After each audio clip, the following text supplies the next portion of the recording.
Sup, guys. Ryu here for the Yu-Gi-Oh! Council. Welcome to Guide to Your Side on Zoodiacs. Now, or Zoodiacs as Konami's going to be calling them. Now, for those of you who don't believe that is the actual TCG name, it was actually given to us by a press release from the special edition for Raging Tempest. So that it actually is the correct name, which is kind of hilarious, and I know all of you know it by the name that starts with a J, but we often refer to it as Zodiacs. So that's still acceptable. But I've been working on this Guide to Your Side for over a month. Yeah, about a little over a month. About 6 weeks.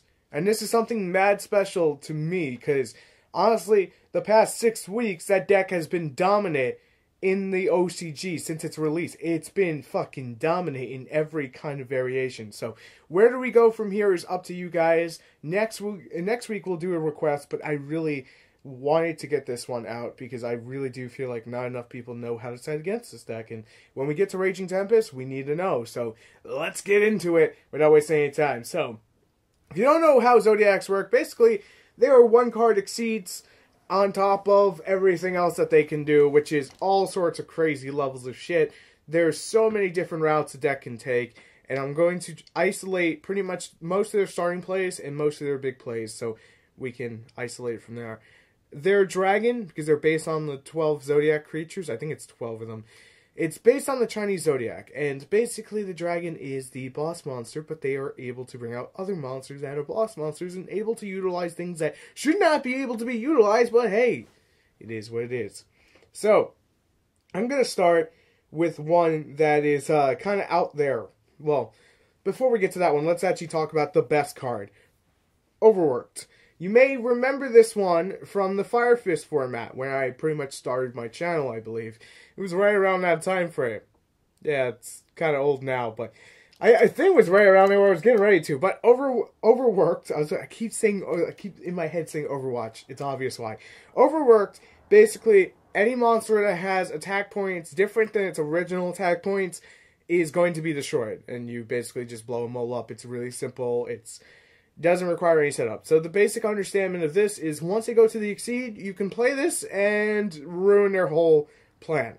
So they make great big boards. How do you deal with great big boards? You break them apart. Overworked is a great example of that. Kaijus are another great example, of like breaking up the board, but we'll get to that when we get to that.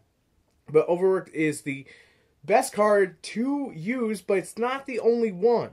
But it is one of the best cards you can use when they're already established on the board, so just so we're clear there. Now, if you're playing something like Subterra or Prediction Princess that makes use of flip effect monsters that you can protect already without having to invest into this is actually one for your deck that I think you'll like. So it's called Doom Donuts, and you flip it up, it destroys all face-up monsters on the field with an original attack or defense of 0. Now, this thing has 0 attack and 0 defense, and the reason that this works is because all the Zodiac Exceeds all have 0 defense and attack. So this instantly outs them. Their original stats are 0 because they're undetermined until they are put onto the board. So you're able to really out them extremely quickly, and especially with Prediction Princess, I think you guys know exactly how well that could work. I also want to mention a card called Power Filter. Anything that has 1,000 or less cannot be brought out to the board. And you know what's kind of funny? The Zodiac Exceeds cannot be summoned when this is face up, regardless if there is a monster with 1200 that you are trying to exceed for, because the Zodiac monster will have a estimated 0 attack and 0 defense until it can calculate itself. Basic rulings, it's stupid, but this is a floodgate that will help you actually against this deck. Do I recommend it?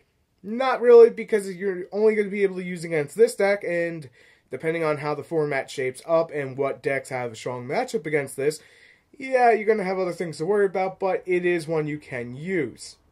It also goes without saying, Dimensional Barrier from Invasion and Vengeance is one of the best cards that you could possibly use for the simple fact of, call Exceeds! Win game, because you stun them. Well, okay, you don't completely win the game, but hey, you shut them down for a turn. And if they already have that Exceed up on the board, that effect will be nullified, and you're able to disable anything that's on the board already that's going to be in your way and just tries to cock block you. it's a great way of dealing with them. I also like Ghost Reaper and Winter Cherries, especially if you're playing something like Dark Lords, which don't really require an extra deck too much, outside of maybe 1 or 2 cards, and you could put the most important Zoodiac Exceeds in there and just call them and hit them. And since it's a dark monster, you know, there's a Lore of Darkness and all the speed that Dark Lords have, it gives a rogue deck even more power. But obviously I've been talking about Dark Lords quite a bit this weekend. There's also Max Z, but be extremely careful when you play Max Z because there's a loop that they can infinitely deck you out, which is the Mancord of Darkness loop. You can find various videos on that already, and I'll be going into it once I start putting Zoodiac deck profiles on the channel. I've just been getting back into deck profiles as of late.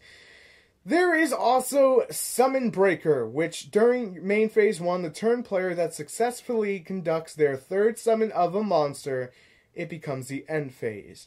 Because Zoodiacs like to overlay, if they do the normal summon, you have this on the board, that you do the normal summon, and then they overlay to the second monster. If they do anything further, it's instantly over. Now, if they go for the Speedroid Terratop combo, and they go for that special summon, they go for the second special summon, they go to the MX Saber Invoker, turn ends. This is a fantastic card to use against it, and you can get it at your locals for like 10 cents, which makes it even better. Now, this next one, it also works if Tenki's on the board. You can hit them even harder, which is just, it's priceless. Now, for special summon lockers, there's Vanity's Emptiness, Vanity's Fiend, and Fossildyna. Or, of course, the barrier statues, depending on what elemental base deck you can actually run it with. I know there's a fire, a wind, a water, and earth. So, depending if your deck can work with that and protect it, then it's worth using. But if not, don't worry about it. You have plenty of other options. Majesty's Fiend, you get a free special summon to the board. You can drop this out and no monster effects on the board. Now, Zoodiacs will use Anti-Spell Fragrance. As I've seen, not all the decks use the exact same build. But just to give you an idea, they will run a big back row. So, of course, stuff like Royal Decree and Twin Twister are in your favor to keep in your main deck. Or just any combination of that that's going to help you get around that.